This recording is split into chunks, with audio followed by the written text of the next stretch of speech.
Gustavo, presidente de Cascolda, un gusto tenerte en este espacio.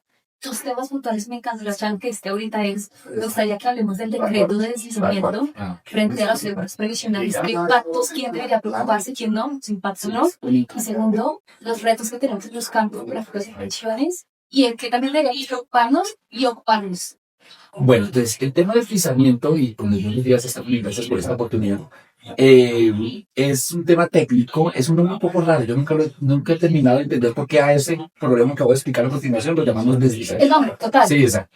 Entonces no tiene nada que ver con deslizamiento de montañas, ni derrumbes, ni nada, es un tema que tiene que ver con el sistema inversional. Y creemos que no es de nosotros porque es deslizamiento, No, pero sí es para nosotros todos por la siguiente razón. Está previsto en la legislación colombiana que las personas que deseen ahorrar para su pensión en un fondo privado, pues pueden hacerlo, cotizan, y al final del camino, cuando ya llegan a la edad de pensión y han ahorrado lo suficiente de esa alcancía que han alcanzado a ahorrar, se saca su ingreso mensual. Se calcula su renta vitalicia, su asignación, y ese es el esquema que llaman de ahorro individual consolidado. Muy bien. Pero puede pasar que una persona empieza a ahorrar a sus 20 años, inicia su vida laboral, y ¡pum!, a los 25 años, Dios no lo quiera, sufre un accidente. Sí. Si ese accidente es por razones laborales, ese es un problema para otro sistema de la seguridad social, que se llama el sistema de seguro. No es ARE. No estamos hablando de eso.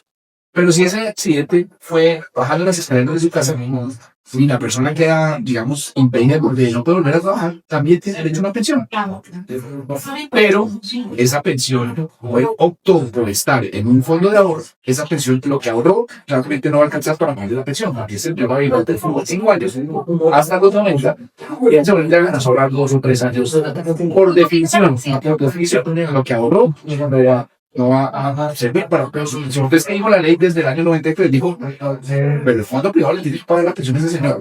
Que la alcancía no le alcanza, ese es un problema. En el fondo de pensiones, que usted tiene que resolver. ¿Cómo lo va a resolver? Contratando un seguro. Entonces, ese seguro, los fondos de pensiones son una compañía de seguros, son unos seguros actuariales muy sofisticados, y ese seguro es el que le va a pagar la pensión a ese hasta que se muera a los 90. Es una persona que desde el 25 no puede trabajar. Es un ejemplo un poco exagerado, pero es para industrial. Sí. Claro, pues pasa menos porque las personas de 25 años, pero pasa mucho personas de 60 años que están trabajando. ¿Qué pasa? Que esto que le va a recibir esa persona es una pensión. Lo llamamos renta vitalicia porque lo paga una compañía de seguros, pero en el fondo es una pensión, es el ingreso de una persona que no puede trabajar. Se llama pensión de invalidez, porque no es una pensión de vejez. El señor no está recibiendo eso por viejito. El señor está recibiendo eso porque está en una situación de discapacidad. Muy bien. Pero ¿qué pasa? En Colombia hay una regla que dice que las pensiones tienen que aumentarse igual que el salario mínimo. Las pensiones de salario mínimo. Y el salario mínimo en Colombia es una variable imposible de hacer porque es totalmente impredecible. Presidentes de derecha y presidentes de izquierda han hecho con el salario mínimo básicamente lo que han querido. Algunos ocasionalmente lo han bajado y lo han subido por la inflación. La Corte le ha puesto restricciones a la posibilidad, pero pasaba antiguamente. Y muchos presidentes suben el salario mínimo muy por encima de la inflación. ¿Y cuál? No hay forma de saber. Nadie se iba a imaginar que el señor presidente Petro iba a subir la pensión, el salario mínimo un 23%. Pero presidentes anteriores, como el presidente Uribe, también lo subieron mucho más arriba de la inflación. Digamos que lo que ganó la atención del caso del presidente Petro fue en la cuantía, pero no el fenómeno. Eso es inasegurable. No hay un actuario en el mundo que pueda predecir cuánto va a ser el aumento del salario mínimo dentro de 10 años. Un actuario no puede predecir, porque para eso hay bancos centrales independientes, hay inflación objetivo, hay metas. Más o menos, y siempre hay un riesgo de descache, pero ese es el riesgo que asumen las aseguradoras, cuánto va a ser la inflación. Pero nadie puede saber cuánto es el salario mínimo. Y como la inflación te puede subir igual que el salario mínimo, esa renta vitalicia tiene que subir igual que el salario mínimo. Y alguien tiene que asumir ese riesgo. Entonces, ¿qué se dijo? Se dijo, sabe que como ese riesgo de salario mínimo es inasegurable, ese pedacito lo tiene que asumir el Estado. Y esa es la cobertura de deslizamiento. Entonces, a eso se le llama así desde hace varias décadas. ¿Y qué pasó ahora? Que el 31 de diciembre del año pasado, el gobierno dijo, sí, yo tengo que seguir asumiendo eso, pero no de la forma como lo vengo haciendo. Lo voy a hacer con otro cálculo, con otra fórmula, con otra lógica. Y esa lógica hace que lo que va a asumir el Estado sea menos que lo que venía asumiendo antes. Tiene derecho sí tal, pero nos genera un problema. Y el problema es que entonces la renta vitalicia que puede asumir la aseguradora, pues también es menos, porque, porque hay una mayor incertidumbre sobre qué pedazo va a cubrir el Estado. Entonces, sí afecta, hay que poner la preocupación en sus justas proporciones. Esto no es una preocupación en el sentido de que no va a haber pensión va a haber, en eso todo el mundo debe estar tranquilo.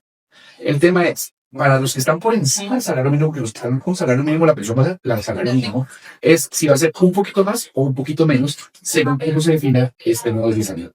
Estamos en conversaciones con el gobierno para hacer unos ajustes al esquema, el gobierno tiene que crear una reserva matemática para cubrir algunos partes de este riesgo. En fin, hay unos temas ahí sofisticados y técnicos que algún día con más tiempo podemos explicar, pero sí fue un impacto importante que se suma al 23% del salario mínimo, obviamente. Entonces fueron como los dos golpes simultáneos.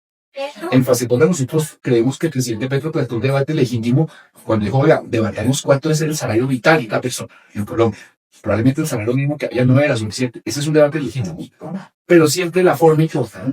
Sí, señor Ires, tendría que hacerlo con tiempo, advirtiendo las consecuencias, mirando los efectos colaterales, mirando las indexaciones.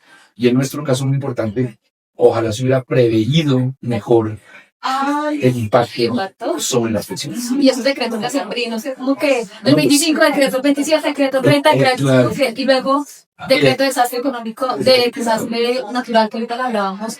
El decreto de salario mínimo salió el 29 de diciembre y el de deslizamiento el 31 de diciembre a las 8 de la noche.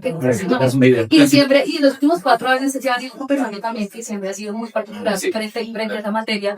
Gustavo, mencionaste el tema del móvil, que digamos, en su justa medida la preocupación, pero la licencia tenerla como, pues, no me va a preocupar mucho, pero entonces, ¿qué puedo hacer? Lo primero es 2 o 3 mensajes. Uno, todos los colombianos deben asegurarse de que su trabajo, así sea trabajo independientes, estén cotizando a su fondo de pensión. Sea fondo pensional público por pensiones o sea un fondo privado, sumar semanas, garantizar que todos los meses se haga el aporte.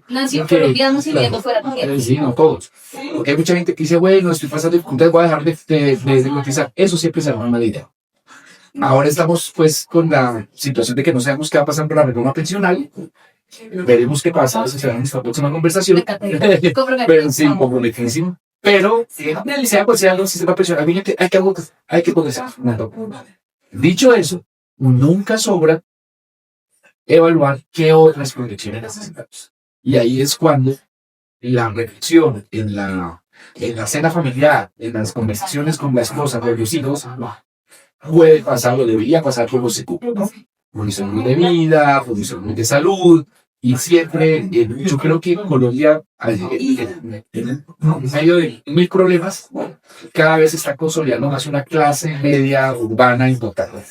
Esos hogares de clase media urbana podrían, y en eso, cosas como las que tú estás haciendo, como tus colegas aquí presentes están haciendo como decía el doctor Carlos Gindi, presidente de MedLife, ser educadores financieros, tenemos que sembrar esa inquietud para que esa conversación sea cada vez más presente con los humanos. Sobre ese nivel de productividad.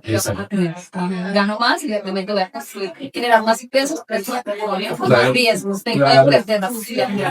Ayer me ponía un ejemplo tonto, pero ilustrativo. Hombre, en un hogar de clase media colombiana hay suscripción a Netflix, suscripción a Amazon Prime, suscripción a Disney, suscripción a HBO. De pronto puedes vivir sin un par de esas suscripciones y tener un seguro ¿No para viste tus una hijos? noticia de la República como en enero que sacó el Estado 900 pesos, significa casi el 40% del porcentaje del salario mínimo? Mira. Promedio hecho entre el nivel global. Entonces hay que recomendar una ocasión. Gustavo, me encantó hablar contigo. Conversación ahorita para la profesional. Donde quieras. Muchas gracias. Chao.